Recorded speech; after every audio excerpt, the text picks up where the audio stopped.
Olá, pessoal, muito boa tarde a todos vocês. Peço mil perdões. Tivemos pelo atraso, tive um problema técnico aqui no estúdio. Caiu o sinal, caiu tudo. Graças a Deus a gente conseguiu voltar. Atrasou um pouco, vamos fazer o programa mesmo assim, só que nós vamos voltar de novo com o Alex no ano que vem, agora em fevereiro.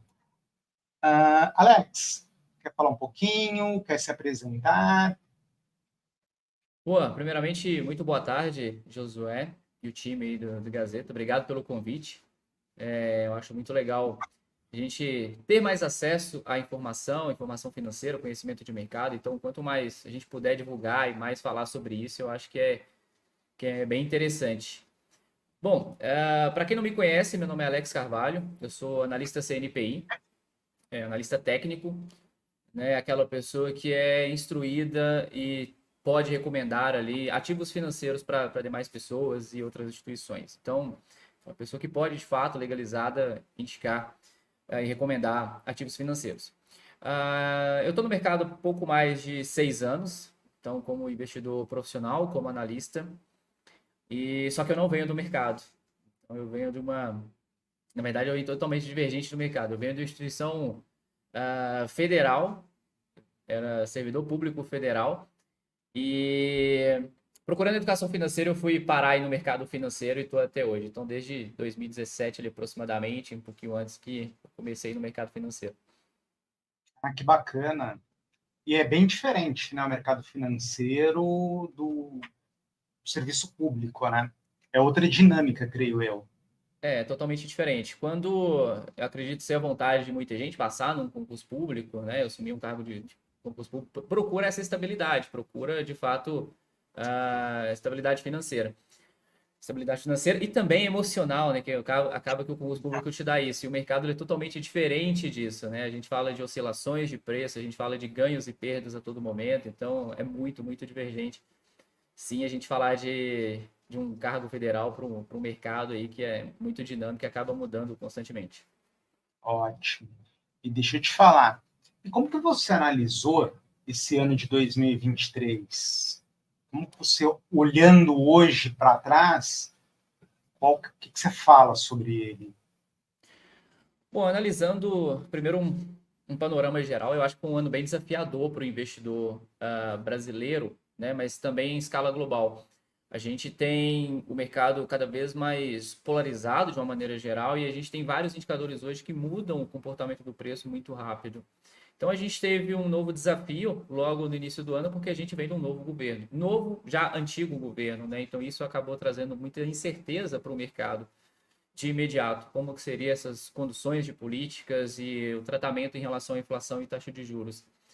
Só que em alguns anos que a gente teve a mudança ali, de governo, o mercado lá fora ele estava um pouco mais estável, falando de Europa e Estados Unidos. E esse ano, particularmente, a gente teve mais mudanças acontecendo que acabou interferindo nos preços. Então, eu creio que foi um ano muito desafiador, mas que o saldo final acaba sendo muito produtivo, já que a gente tem aí algumas companhias renovando a máxima histórica, o nosso próprio índice também trabalhando em região de máxima histórica já com a gente com a perspectiva de juros mais baixos, inflação mais controlada. Então, de uma maneira geral, o saldo, creio eu que é positivo, hein? Positivo sim. Sim, foi um ano bem desafiador, né? Porque é como você falou, era início de governo, novas perspectivas, enfim. Eu acredito que para todo mundo, não só para quem está no mercado, mas para quem está fora do mercado de capitais também, foi um ano muito desafiador, cheio de incertezas e muitas renovações. Acho que não só no Brasil, mas no mercado externo também. E qual a projeção de crescimento do Brasil que a CM vê para 2024? É o que a gente pode falar. É muito cedo ainda quando a gente fala de um desempenho da bolsa, especificamente ali, do nosso índice, que é considerado o termômetro, né, da economia. É muito cedo para a gente poder cravar como é que vai ser o comportamento dele para 2024. Analisando o que a gente tem ali da perspectiva de 2023, talvez a grande decepção e grande esperança que a gente tinha ali que pudesse impulsionar os mercados e as grandes commodities aqui no Brasil fosse a China. E a China ela demorou um pouco mais, comparado a outros países, a sair do lockdown, né? E mais esse processo ali pós-pandemia, ela demorou um pouco mais, o que acabou frustrando boa parte ali da economia global. E o Brasil é muito dependente da China, né? Principalmente quando a gente fala de minério de ferro, e a gente tem grandes companhias aqui no Brasil voltadas a essa commodity, né? Como a Vale, por exemplo. Então, a gente espera um crescimento bem melhor ali em relação ao que foi esse ano para essas companhias, especialmente, porque acabaram ficando muito aquém do que poderia, né? A gente viu algumas petrolíferas ali, sim, rompendo o máximo histórico, algumas companhias crescendo bastante, mas do outro lado da commodity acabou devendo bastante. Então, a gente fica esperando ali um crescimento mais robusto, sim, da China, da Ásia como um todo, para a gente poder cravar, né, esse desempenho ali do ano que vem. A gente teve outros setores também que acabou devendo bastante, com a perspectiva de corte de juros, né, seguindo aí nesse ritmo, na mesma magnitude, como o Banco Central já acaba indicando para a gente, né, 0,5%, chegar a 9,5% no ano que vem, essa é a expectativa de mercado. Isso tende a favorecer outros setores, como o varejo, por exemplo, que acabou devendo bastante também esse ano. Então a gente tem uma expectativa sim de bolsa continuar crescendo, a economia mais controlada, mas nesse momento a gente não pode olhar só para o lado de dentro da casa, tem também Estados Unidos que tem um peso extremamente importante na nossa economia também. Então a gente vê que existe uma certa melhora ali já no controle da inflação e juros nos Estados Unidos, nessa manutenção já prolongada nos Estados Unidos. Isso já é um sinal relativamente positivo. A gente já vê o mercado lá fora reagir bem a isso e o mercado interno aqui também. Então, sim, a expectativa é positiva para o ano que vem também. Você acha que no ano que vem, como você bem falou sobre os Estados Unidos, vai ter eleições presidenciais lá, né? O Biden não está fazendo um bom governo e o Trump parece que ele está super favorito lá. Você acha que o retorno do Trump à Casa Branca ou, de repente, um outro candidato que ganha as eleições pode interferir aqui no Brasil? Como é que vocês estão vendo isso?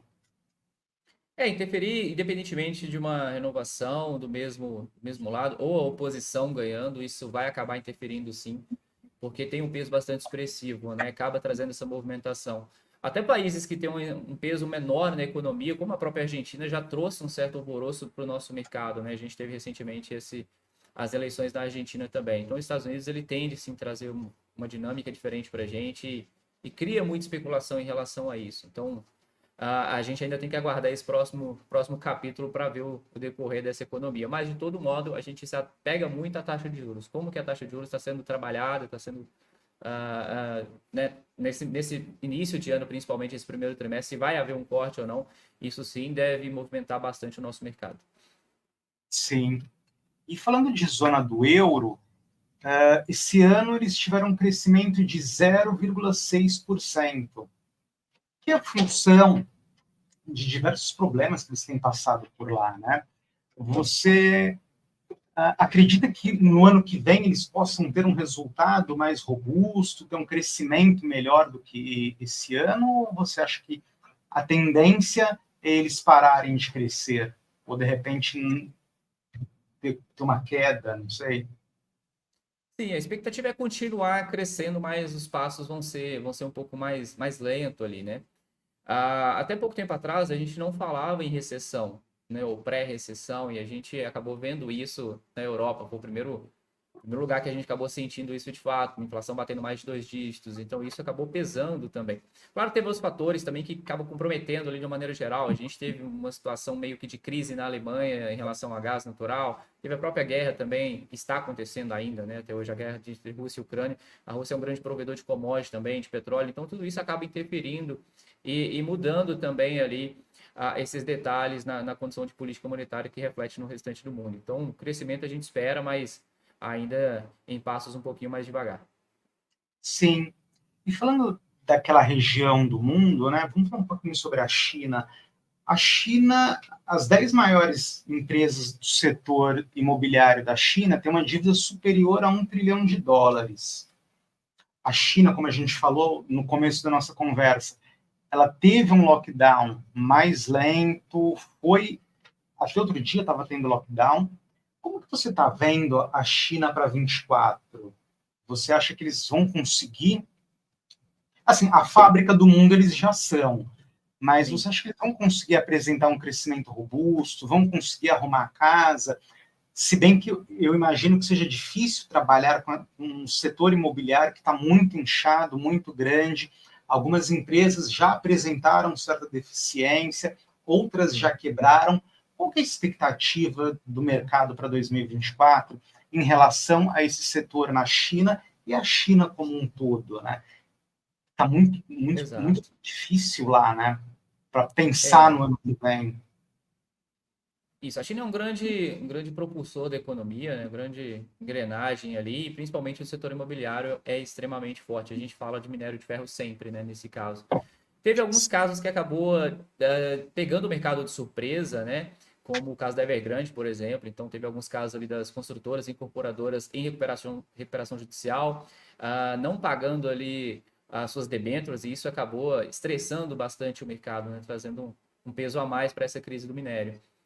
E então foi assim, 2023 para a gente o balanço aqui da China, de uma maneira geral, foi negativo. A China, a gente se esperava um pouco mais, um crescimento muito mais robusto, como a gente viu nos anos anteriores, que acabou não vindo e refletiu aqui em algumas companhias aqui internamente. A gente espera que sim, o minério possa crescer novamente ali a partir do ano que vem. E a China retomar a grande potência que ela é, né? Continuar crescendo cada vez mais e isso acabar interferindo também diretamente nas nossas companhias. A gente teve um crescimento de uma maneira geral ali num setor específico que é de construção civil, mais voltado para baixa renda, né? Teve alguns programas, né? Programa social muito conhecido como Minha Casa Minha Vida, que acabou impulsionando e isso acaba movimentando bastante. Mas ainda é uma parcela muito pequena da melhora que a gente espera ali dessa ligação diretamente com a China. Entendi. E voltando aqui para a nossa bolsa, quais os setores que você considera? Assim, eu acho que é um pouco cedo também para falar, mas assim, se você pudesse chutar, assim, quais os melhores setores que a gente vai ter agora em 2024, fazendo uma análise hoje? Ela é uma pergunta que pode parecer difícil, mas se a gente olha um pouquinho para o passado, é claro que o passado ele não vai, né, dizer para a gente o resultado do futuro, mas acaba que a gente fazendo o mesmo feijão com arroz ali, a gente tem um desempenho satisfatório. Por exemplo, a gente pode acompanhar as empresas mais voltadas para longo prazo, as empresas mais robustas, pagadoras de bons dividendos, né, bons proventos aos seus acionistas. Nesse sentido, nesse segmento, a gente pode colocar as petrolíferas ainda nessa lista. O setor elétrico também é um setor muito robusto, que várias companhias tiveram um ótimo desempenho em 2023 e 23 e são pagadores de dividendos.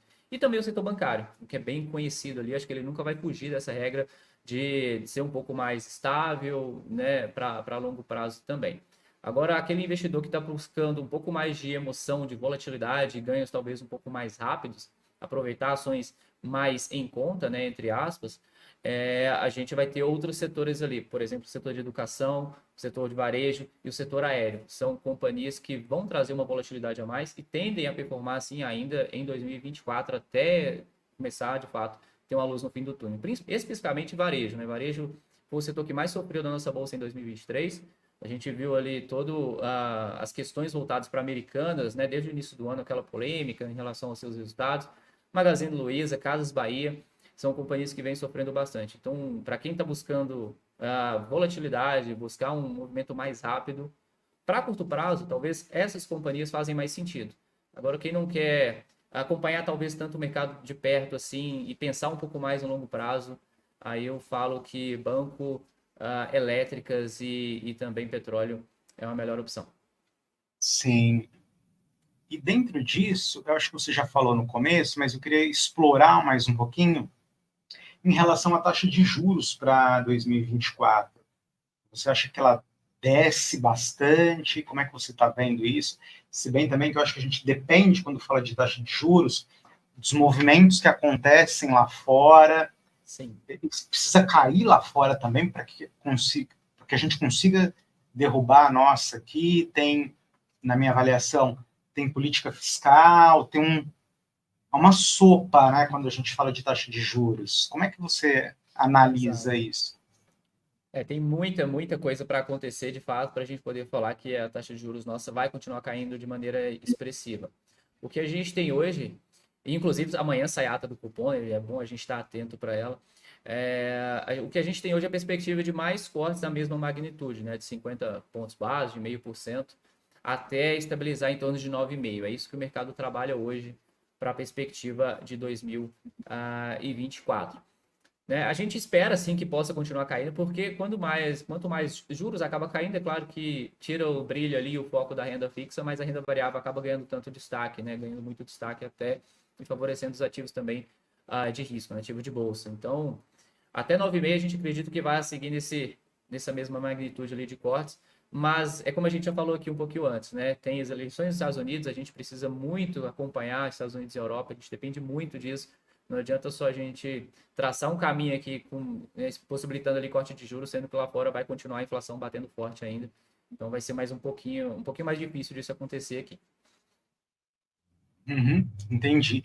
Inflação, como é que vocês estão pensando na inflação para o ano que Eu vem? apego muito, né? Toda segunda-feira eu acabo olhando ali o Boletim Focus, né? A gente tem uma deflação, na verdade, desse cenário mais curto de 2023 e uma estabilidade na casa dos 5, um pouco abaixo dos 5% para 2024.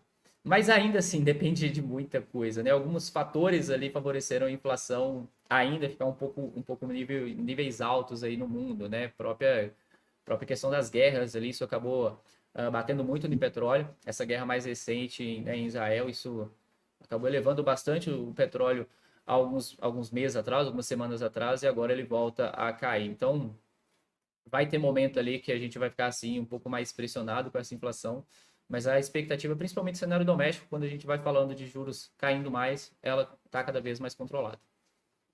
Tá? E sobre o PIB? Eu estava vendo, esse ano tem uma expectativa, inclusive o FMI estava falando, nós devemos crescer 3,1%. Já para o ano que vem, eles estão imaginando que a gente cresça menos. Como é que vocês estão vendo esse crescimento para o ano que vem do nosso PIB? Então, exatamente. O Brasil ele teve bastante oportunidade em 2023 para crescimento e os efeitos da pandemia eles vão ficando um pouquinho mais para trás, né? A gente já tem aí praticamente 3 anos dos fatos, então esperava essa retomada. Só que alguns setores ainda que mostram ali essa força para a gente ainda estão precisando mostrar um pouquinho mais, independentemente da China também, de fazer essa ligação. Então, o setor industrial, principalmente, ali a gente tem alguns dados que acabaram decepcionando quando a gente olha, né, PMI e outros dados ali voltados à indústria, ficaram devendo bastante. Então, a gente tem a gente tem companhias, né, no caso, que são extratoras, né, de commodities, de matéria-prima, que lá fora não está comprando, acabam prejudicando aqui também e tirando um pouco do nosso PIB. Né? A gente fala aí de petróleo, minério, né, tem toda a parte do agropecuário também que acaba sofrendo com isso. Então, a gente sempre vai estar dependendo muito dessas grandes potências como a China para o crescimento. Se a China ela tende a acompanhar e crescer na medida que a gente está esperando, o Brasil tende a crescer também. Só que crescer 3% é bastante coisa, né? Quando a gente fala de crescimento de PIB. A China, por exemplo, não cresceu isso. Então, acaba pressionando bastante. A gente teve um crescimento satisfatório em 2023, mas para 2024 ainda a gente vai ter que acompanhar bastante dado aí para poder cravar e analisar como é que vai ser o desempenho desse PIB. Sim, até porque vai acontecer muita coisa, né? Como a gente falou no começo. Sim, Eleição, essa coisa, os desdobramentos das guerras lá fora, a nossa própria liderança no cenário internacional, acho que também vai exercer uma certa influência dentro disso tudo que a gente está conversando. exato. Enfim, entendi. E aí você tem alguma coisa assim que a gente possa pensar para não ficar tão preso? Você pode dar alguma dica para o nosso telespectador? De repente o cara até fugindo um pouco, né? Porque você tem uma sala de day trade Exato. na CM, que eu gosto bastante por acaso. Tem alguma coisa que a gente pode dar uma pincelada rapidinho nesses minutos finais do nosso bate-papo? Eu acho que o primeiro ponto, né, é buscar informação. Então, a gente tem a sala ao vivo, começa logo pela manhã, em torno das 8h30, 8h45 da manhã, e vai até às 18 horas, né? Então, todos os dias. Eu acho que é buscar essa informação. O mercado, ele está crescendo bastante, a gente está vendo a nossa bolsa renovar a máxima, mais uma vez. Muita gente ficou bastante desconfiada e com motivos, né, desse crescimento todo. que a gente já pontuou aqui de inflação, recessão e juros altos, mas o mercado ele continua bastante forte e ele vem tomando cada vez mais risco. Então, nossa bolsa ela acaba renovando máxima histórica novamente, tem vários papéis dando ótimas oportunidades, e o mercado ele é muito amplo, então ele tem oportunidade para quem tem pouco capital, para quem tem muito capital, para quem quer diversificar com mais risco, com menos risco. Eu acho que a grande questão é sempre buscar informação e tentar entender o seu perfil ali para aquilo que você está buscando, de acordo com seus objetivos, suas metas.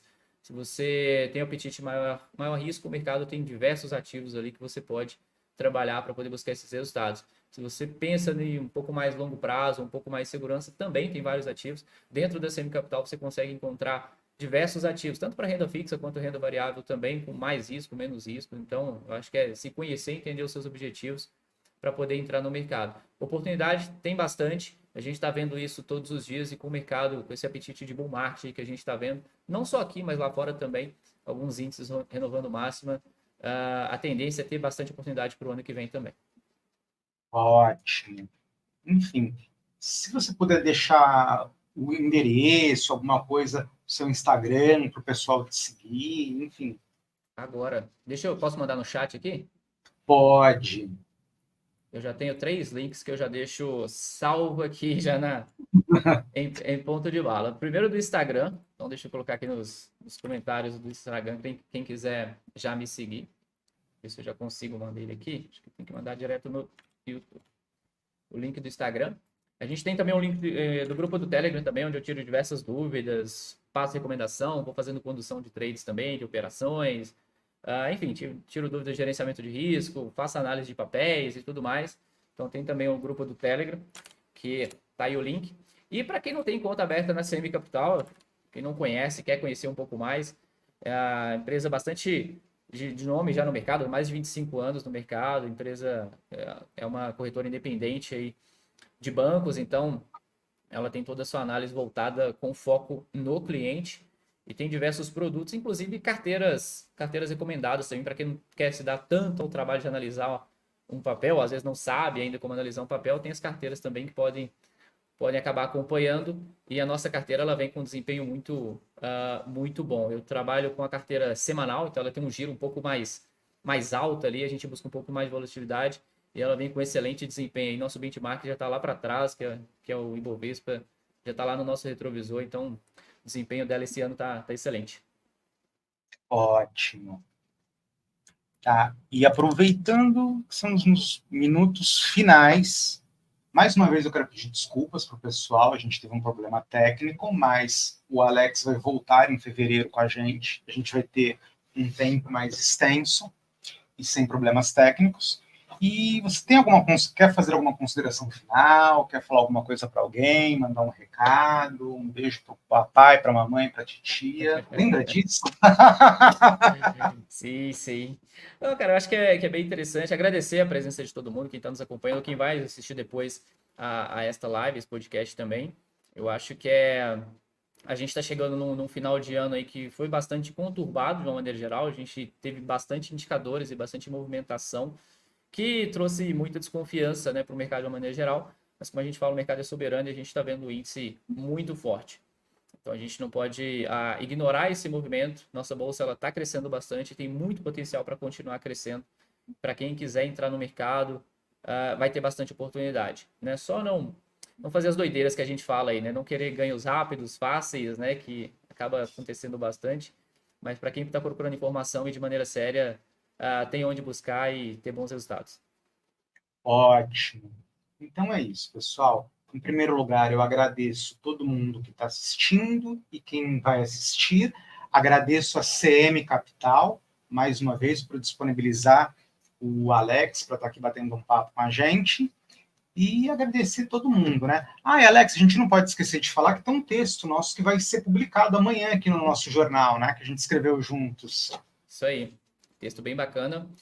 A gente falando um contexto geral, né? É meio que um resumo que a gente falou aqui hoje, né? Um contexto macro desse mercado, trazendo alguns pontos ali, falando de inflação, de juros, vai ser bem interessante aí. Não deixem de ler. Maravilha. Então é isso, pessoal. Grato a todos e beijos nos corações. Até o próximo bate-papo. Tchau, tchau. Obrigado, Josué. Tchau, tchau. Obrigado você.